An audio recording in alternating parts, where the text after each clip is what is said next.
बोल जयकारा बोल मेरे श्री गुरु महाराज की जय। श्री अमर ज्योति दर्शन ग्रंथ। पिताश्री का आदेश पालन। दोपहर के समय आप काफी दूर एकांत में चले जाते, जहाँ एक मूर्तिकार संगमरमर से श्री कृष्ण की मूर्ति तराश रहा था। आप अपने ध्यान में लीन आप कभी नैन मूंद लेते तो कभी खोलकर उस पर दृष्टि डालते। मूर्तिकार भी आपकी मनोहरी दिव्य छवि से अभिभूत हुआ, कभी आपकी ओर निहारता तो कभी मूर्ति बनाने में जुट जाता। अद्भुत अद्भुत, यह कोई दैवी शक्ति प्रतीत होते हैं। इस कृष्ण मूर्ति में अपने आप सौंदर्य निरखता जा रहा है। जो काम 2 मास में भी पूर्ण न हो पाता, वह इनके 3 घंटे की समीपता में पूर्ण हो गया। आप पुण्य वहां से उठकर चले जाते। इस प्रकार 2 दिन बीते। तीसरे दिन आपको 1 घंटा ही हुआ था कि पिताजी पीछे से आपको ढूंढते हुए वहां आप पहुंचे और आपको देखकर कहने लगे, अरे तुम्हें दिन भर को भी आराम नहीं, चलो मेरे साथ धर्मशाला में आराम करो। मूर्तिकार मन ही मन मुस्काया, एकदम आपकी ओर निहारते हुए विनय की, महाराज आप थोड़े समय के लिए विराजमान रहें, अपने इस काम को अधूरा छोड़कर मत जाना और न जा सकते हो। आप मानो रहे, आप मौन रहे। वह पिताजी गुनगुनाते हुए लौट गए। तीसरे दिन जब 3 घंटे के बाद आप वहां से उठने लगे तो मूर्तिकार ने मूर्ति को पूरा कर लिया और झट से आपके चरण पकड़ लिए। दिव्य स्वरूप भगवान, प्रणाम। आश्चर्य आश्चर्य, यह श्री मूर्ति 6 मास में पूरी होने की संभावना थी। आपकी दृष्टि मात्र से यह मूर्ति 3 दिन में ही पूरी हो गई, वह भी अद्वितीय स्वरूप में। अब आप यह रहस्य बतलाएं कि आप श्री कृष्ण अवतार के रूप में धरती पर आए हैं। अपने स्वरूप की लभता को करवा दी है आपने सरलता से कहा, सब कुछ पर्दे के पीछे। मूर्तिकार ने कहा, मेरी समझ में कुछ नहीं आया। आपने फरमाया, सृष्टि की पूरी रचना, सकल ब्रह्मांड का रहस्य सब पर्दे के पीछे है, अर्थात गुप्त है। सामने पड़े संगमरमर के पत्थरों के ढेर को देखो, उनकी क्या कीमत है। तुमने इन्हें तराशने की कला सीखी और उन्हें मूल्यवान बनाने में जुटे हो। इसी प्रकार परमात्मा की ओर से प्रत्येक प्राणी को दिया गया यह विशेष उपहार है। जिस कार्य को जिसने पूर्ण करना है, उसी कला में उसे पारंगत कर दिया है। वह आपकी रहस्यमय वाणी सुनते हुए आत्मविभोर हो गया और अपने अंतर मन में आनंद सुख की अनुभूति की। आपने एक ही वाक्य में उपनिषद, पुराण और वेदों का सार बतला दिया। आप धर्मशाला में लौटे तो पिताजी ने आपको बनारस जाने को कहा। आप पिताजी की आज्ञा को मानकर साथ चल दिए। वहां पर पिताजी मंदिर में जाते और पुण्य मठाशीष के पास बैठकर उनकी दिनचर्या और उपदेश सुनते।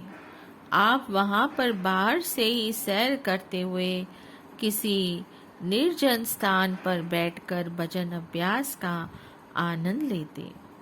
एक बार आप जैसे ही बाहर से गुजर रहे थे, एक मठाधीश ने आपको बुलाया और कहा, अंदर आइए और अपना घर देखिए, अर्थात यहाँ पर हमारे साथ मठ संभालिए।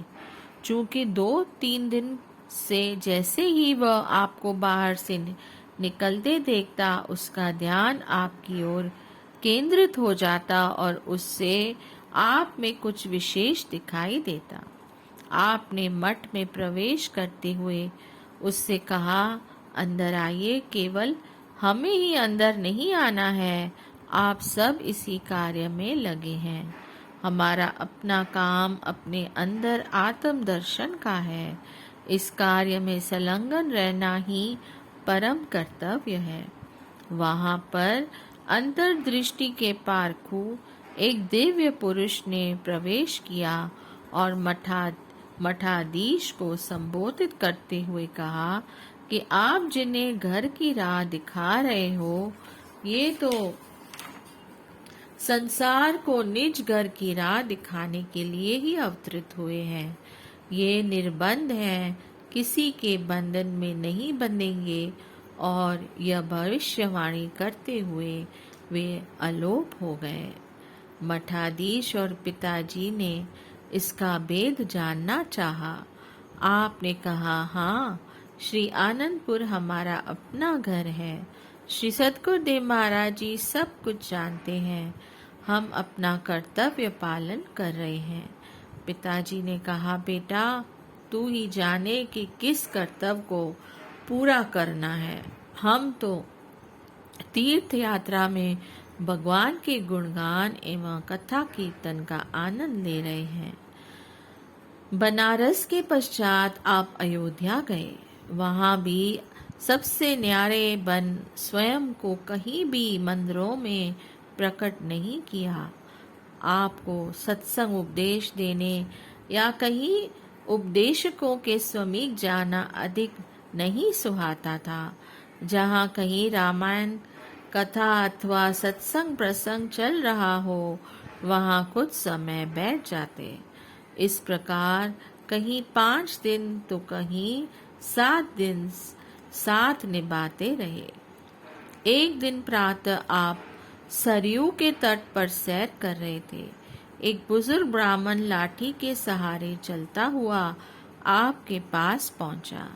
चरणों पर मस्तक धरा और विनय की, वाह राम जी, रूप तो आपका अपना प्रकट कर अंतर मन को हर्षा दिया, परंतु धनुष बाण लक्ष्मण और सीता जी को कहाँ छोड़ आए? अकेले ही सैर कर रही हैं।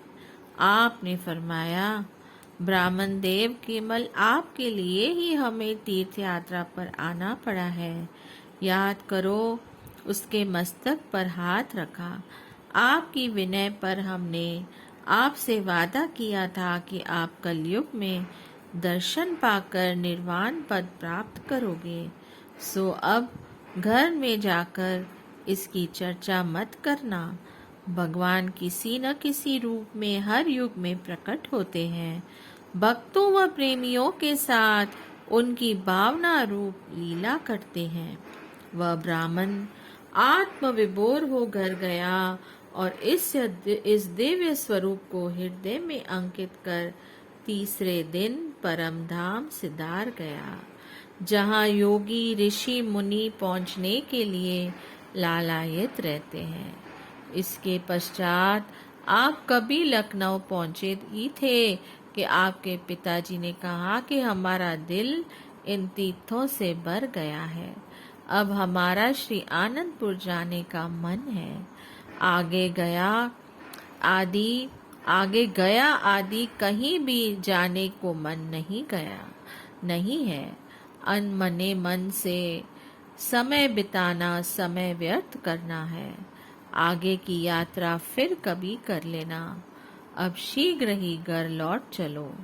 श्री आनंदपुर की सेवा एवं श्री सद्गुरुदेव महाराज जी के श्री दर्शन की तरफ आपको विह्वल बनाए रखती थी। आप पिताजी को साथ लेकर लखनऊ से सीधा कलकत्ता में बड़े भाई साहब के पास गए। आपने उनसे पूछा कि यहाँ कोई पास में श्री आनंदपुर का सत्संग आश्रम है? हमें सत्संग के बिना कुछ नहीं सुझाता। ऐसा लगता है कि मानो हम अपनी किसी निजी पूंजी से वंचित हैं।